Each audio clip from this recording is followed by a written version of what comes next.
పరకామణి కేసులో సిఐడి విచారణ తీరుపై మాజీ టీటీడీ చైర్మన్ భూమన కరుణాకర్ రెడ్డి తీవ్ర ఆవేదన వ్యక్తం చేశారు. న్యాయస్థానం సూచించిన విధంగా విచారణ జరగలేదని, ఇది వక్ర మార్గంలో ఏకపక్షంగా జరిగింది అని ఆయన ఆరోపించారు. టీడీపీ నాయకులు తనపై చేసిన ఆరోపణలను ఖండించిన ఆయన ఆధారాలు ఉన్నవారిని విచారణకు ఎందుకు పిలవలేదు అని ప్రశ్నించారు. రవికుమార్ నుండి ఒక్క టీ తాగినట్లు రుజువు చేసిన రాజకీయాల నుండి సన్యాసం తీసుకుంటా అంటూ ప్రతిపక్షానికి ఛాలెంజ్ విసిరారు. నాయకుడు జగన్ పై నిందలు మోయడానికే విచారణ జరిపారని, ఈ తీరు వల్ల మంచి అధికారి మరణించారని ఆయన ఆవేదన వ్యక్తం చేశారు.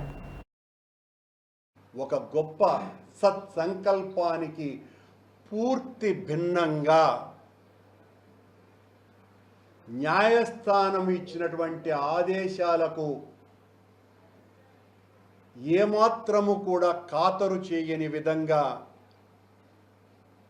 సిఐడి ఏసీబీ ఎంక్వైరీ జరిగింది అన్నటువంటి విషయం సుస్పష్టము.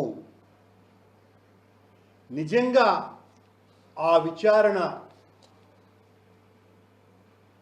సదాశయంతో జరిగి ఉంటే దాని తతంగం మరో విధంగా ఉండేది.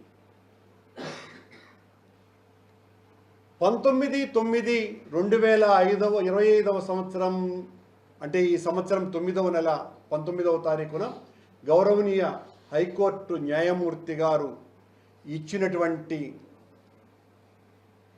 వెర్డిక్ట్ ప్రకారము, ఆ తర్వాత 13/10న ఆయన ఏసీబీకి సిఐడికి బాధ్యతల్ని దఖలుపరిచిన రోజు నుంచి